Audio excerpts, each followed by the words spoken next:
제가 먼저 1절 말씀 봉독합니다. 하나님이여 찬송이 시온에서 주를 기다리오며 사람이 소원을 주께 이행하리이다. 기도를 들으시는 주여 모든 육체가 주께 나오리이다. 죄악이 나를 이겼사오니 우리의 허물을 주께서 사하시리이다. 주께서 택하시고 가까이 오게 하시니 주의 뜰에 살게 하신 사람은 복이 있나이다. 우리가 주의 집 곧 주의 성전의 아름다움으로 만족하리이다. 우리 구원의 하나님이시여 땅의 모든 끝과 먼 바다에 있는 자가 의지할 주께서 의를 따라 엄위하신 일로 우리에게 응답하시리이다. 주는 주의 힘으로 산을 세우시며 권능으로 띠를 떼시고 바다의 설렘과 물결의 흔들림과 만민의 소유까지 진정하시나이다. 땅끝에 사는 자가 주의 징조를 두려워하나이다. 주께서 아침 되는 것과 저녁 되는 것을 즐거워하게 하시고 땅을 돌보사 물을 내어 심히 윤택하게 하시며 하나님의 강에 물이 가득하게 하시고 이같이 땅을 예비하신 후에 그들에게 곡식을 주시나이다. 주께서 밭고랑의 물을 넉넉히 내사 그 이랑을 평평하게 하시며 또 단미로 부드럽게 하시고 그 싹에 복을 주시나이다. 주의 은택으로 한 해를 관 씌우시니 주의 길에는 기름방울이 떨어지며 그의 주장에도 떨어지며 작은 산들이 기쁨으로 띠를 띠리라. 함께 읽습니다. 초장은 양떼로 온데벗고 골짜기는 곡식으로 덮었음에 그들이 다 즐거이 외치고 또 노래하나이다. 아멘. 본문의 말씀을 가지고 기도의 열매를 살펴보라 라는 제목으로 이 말씀을 함께 나누겠습니다. 오늘 본문은 기록한 다윗이라고 하는 저자의 관점보다 오늘 본문을 이 이스라엘 백성들이 어떻게 받아들였는가라고 하는 그 관점에서 살펴보고자 하는데요. 오늘 본문의 이 시편의 말씀은 언제 쓰였느냐? 한 해의 농사가 다 끝나고 그리고 한 해의 마지막으로 주님이 정하신 절기, 초막절이라고 하는 절기를 그들이 지내면서 이 시편의 말씀을 그들이 묵상했다 이렇게 전해지고 있습니다. 그러니까 이 시편은 한 해의 모든 수고가 끝나고 우리의 모든 한 해의 기대에 대해서 하나님이 어떻게 우리에게 응답하시는가를 돌아보는 중요한 관점을 우리에게 전달해 주고 있다는 거죠.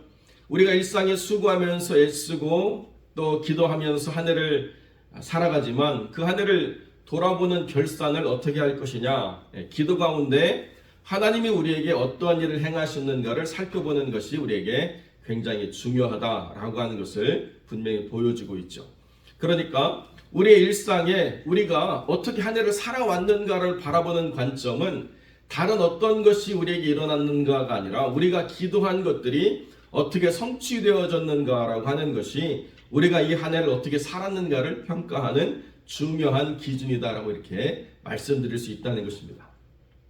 한 해를 살면서 기도해 왔던 것들이 다 성취되었다고 한다면 우리 인생은 정말로 성공한 삶이라고 이야기할 수 있겠죠. 그런데 기도한 것들이 하나도 성취가 안 되었다. 이거 정말 힘들고 어려운 순간 아니겠습니까? 자, 그런데 무엇을 기도할 것인가를 먼저 우리가 이해해야만 기도가 어떻게 성취되었는가를 바르게 분별할 수 있다는 것입니다. 무엇이 우리에게 성취되었는가, 내가 원하는 것, 내가 바라는 것, 내가 간구했던 것이 이루어졌는 것, 그것으로만 우리가 한 해를 평가한다고 한다면 우리의 원하는 바가 다 들어주지 않은 그런 상황들을 더 많이 보게 된다는 거죠.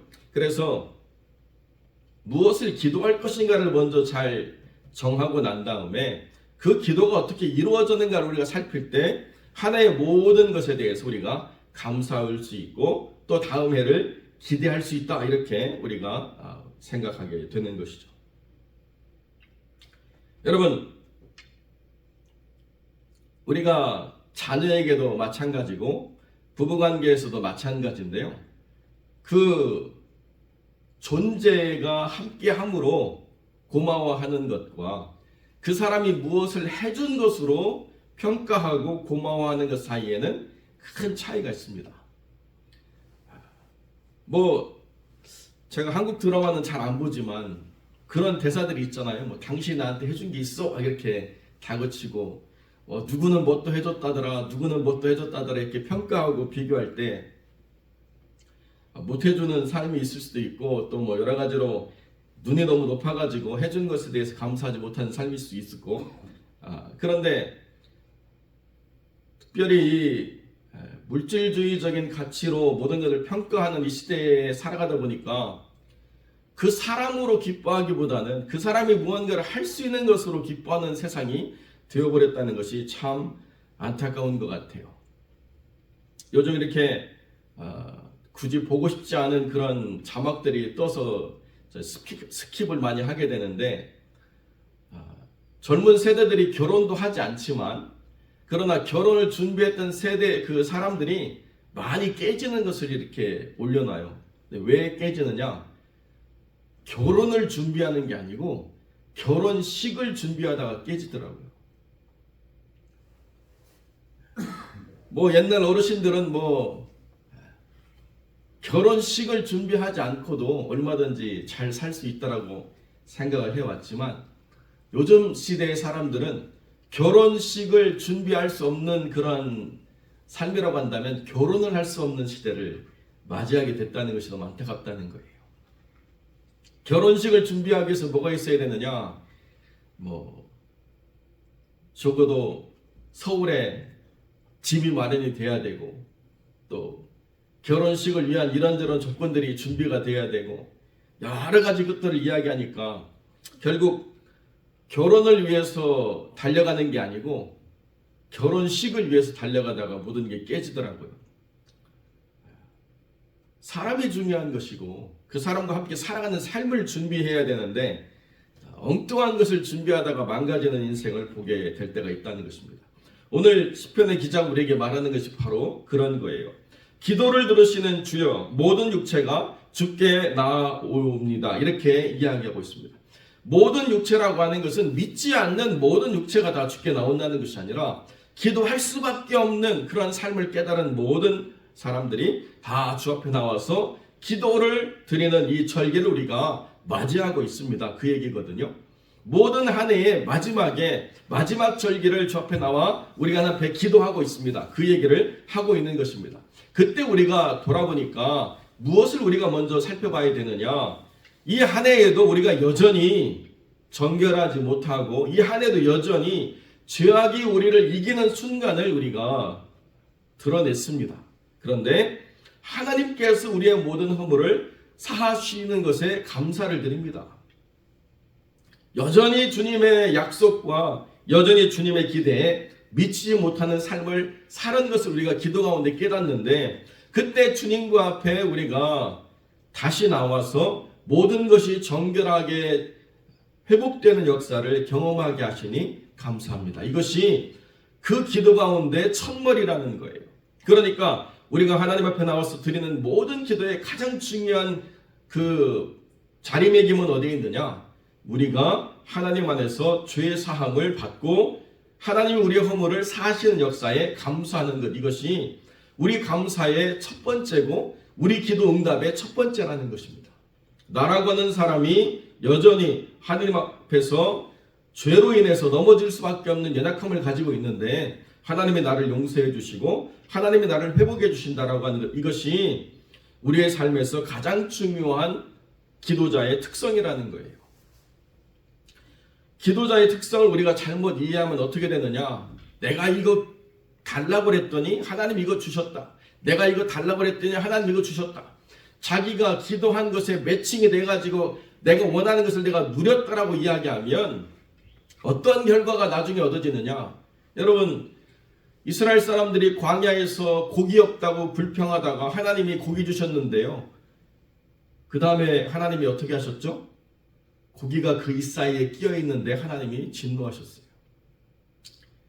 달라고 하는 것을 얻어도 그것이 하나님의 기쁨이 되어지지 않는다는 거예요. 자기 욕망을 채우고 자기 만족을 채우고 자기 안위를 살피고 모든 것이 자기 중심적으로 있으면 기도의 응답이 되어도 나중에는 하나님께 책망듣는 삶을 살아갈 수밖에 없다는 것입니다. 뭐가 없다고 불평하기 이전에 내가 언약에 충실한 사람인가를 살펴봐야 된다는 거죠. 내가 주 앞에서 정결한가를 돌아봐야 하는 삶이 돼야 된다는 것입니다. 그렇지 않으면 아무리 선자라 할지라도 넘어질 수밖에 없다는 것입니다. 자기의 죄악에 대해서 둔감해지기 시작하면 사람은 반드시 무너지게 되어 있고 그 틈을 사단이 결코 간과하지 않는다는 것입니다. 사단은 우리의 삶에 끊임없이 약한 고리를 찾으려고 애를 쓰고 있는데 죄악에 대해서 둔감한 영혼이 된다라고 하는 것은 정말 두렵고 떨리는 일이 된다는 것이죠. 하늘을 돌아보면서 우리가 하나님 안에서 정결하지 못한 삶이 있다는 것을 다시 발견하게 되고 살다가 삶에 지쳐서 또는 살기 바빠서 돌아보지 못한 삶의 순간들이 있었는데 한 해를 마치고 이제 모든 것을 멈추고 초막을 짓고 그 안에 들어와서 하나님과 자기와의 관계를 돌아보니까 여전히 내 안에 죄악이 나를 이겼던 삶들을 우리가 깨닫게 되고 그때 하나님 앞에서 그 모든 것을 고하고 용서를 받는 삶이 있다는 것, 이것이 은혜라는 거죠. 그것이 왜 은혜냐? 그 안에서 주의 집, 주의 장막에 거하는 삶을 우리가 살아갈 수 있는 것이 하나님이 허락하신 가장 큰 은혜라는 것을 우리가 깨닫는다는 거죠. 우리가 주님 앞에 나와서 예배드릴 수 있는 이 삶의 시간이 있다는 것이 얼마나 큰 은혜입니까? 우리가 원할 때 주 앞에 나와서 기도할 수 있고 우리가 입을 열어서 찬미할 수 있고 우리가 마음을 다해서 기도할 수 있고 하나님의 말씀을 들을 수 있고 우리가 그렇게 하나님과 가까이 할 수 있는 것 자체가 너무나도 큰 은혜라는 것입니다. 그것이 회복되는 것, 예배 안에서 기쁨이 회복되고 말씀 안에서 즐거움이 회복되고 기도 가운데 하나님의 은혜를 회복하는 것이 가장 큰 기쁨, 가장 큰 기도의 응답이라는 거예요. 예배가 회복이 되어지지 않으면요, 삶의 불안과 염려와 근심과 좌절을 벗어낼 수가 없어요. 그러니까 아무리 힘들고 어렵고 아무리 괴로운 순간이 있어도 예배를 주 앞에 드리고 그 예배를 마친 예배자가 다시 삶의 자리로 돌아갈 때는 하나님이 주신 기쁨으로 나아갈 수 있는 것이 가장 큰 기도의 응답이라는 것입니다. 그것이 회복되어야 그 다음이 있다는 거예요. 주님이 가까이 오게 하셔서 주의 뜰에 잠깐 방문하는 자가 아니라 그 주의 뜰에 살게 하신 사람은 복이 있다. 그러니까요, 이게 일시적인 체류가 아니고 영구적인 거주가 될 수 있도록 하나님이 나를 받아주셨다라고 하는 것은 아무나 그 자리에 들어갈 수 있는 것이 아닙니다. 주의 뜰이라고 하는 것은 왕의 뜰이거든요. 거기는 특별히 허락한 사람만 들어갈 수 있는 자리라는 거예요. 그 자리에 하나님이 잠깐 오게 하셔서 구경하게 하신 것이 아니라 그 자리에 살게 하셨다라고 하는 것은 어마어마한 축복인 것입니다. 그러니까 우리 신앙생활에서 가장 큰 감사가 뭐냐? 예배가 기쁨이 되는 거예요. 기도가 하나님께 드려지고 있다는 것을 내가 깨닫는 거예요. 기도 가운데 하나님이 나를 붙잡아 주시고 내게 귀 기울이시고 내 기도에 하나님이 집중하고 있다는 것을 내가 분명히 알고 하나님이 그 기도에 응답하실 것에 대한 확신을 하나님이 주시는 것, 이게 회복되는 게 가장 큰 기쁨이라는 것입니다. 여러분, 우리가 그러고 난 다음에 6절부터 13절의 말씀을 쭉 보면 어떤 내 개인적인 지역적인 어떤 것들이 이루어졌다는 것에 대한 감사가 아니고 하나님이 하신 일에 대한 감사로 가득해요. 우리가 원하는 기도의 제목들이 있잖아요. 우리의 어떤 사소한 일상, 우리의 개인적인 친분, 우리 가족의 문제, 내가 지금 당면한 어떤 삶의 순간들, 그런 기도들이 이루어져서 감사합니다라고 기도하는 게 아니라 6절부터 13절에 보니까 하나님이 이 모든 것을 다 다스리고 계시는구나를 깨닫는 감사를 우리가 하게 된다는 거예요. 너희는 먼저 하나님의 나라와 그 의를 구하라고 이야기할 때 그냥 우리는 하나님 거 먼저 하고 내 거는 나중에 해야 되겠다, 이렇게 우선순위의 문제만 우리가 이야기하는 게 아니라 하나님의 것을 다 구하고 났더니 내 것이 그 안에 있더라예요. 무슨 말씀이 이해가 되시겠어요? 하나님의 것을 다 구했더니 내 것이 그 안에 다 들어있더라는 거예요. 그것이 하나님의 나라와 그 의를 구하는 삶이라는 거예요. 여기 주의 힘으로 주님이 산을 세우시고 권능으로 띠를 씌우셔서 모든 것이 제자리에 있게 하셨어요. 아침이 되는 것과 저녁이 되는 것을 우리가 즐거워하게 하셨어요.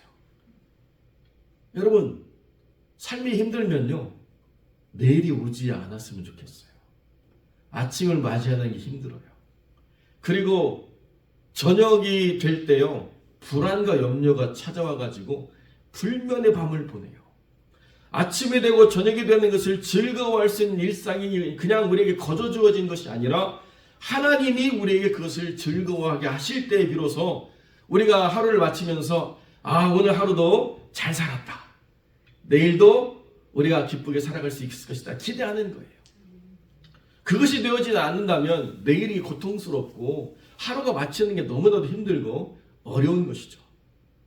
그런데 하나님이 모든 삶을 즐길 수 있도록 주관하시고 땅에 물을 대시고 그 물을 나누신 후에 곡식이 다 자라도록 하시는 하나님의 은혜가 있다는 것입니다.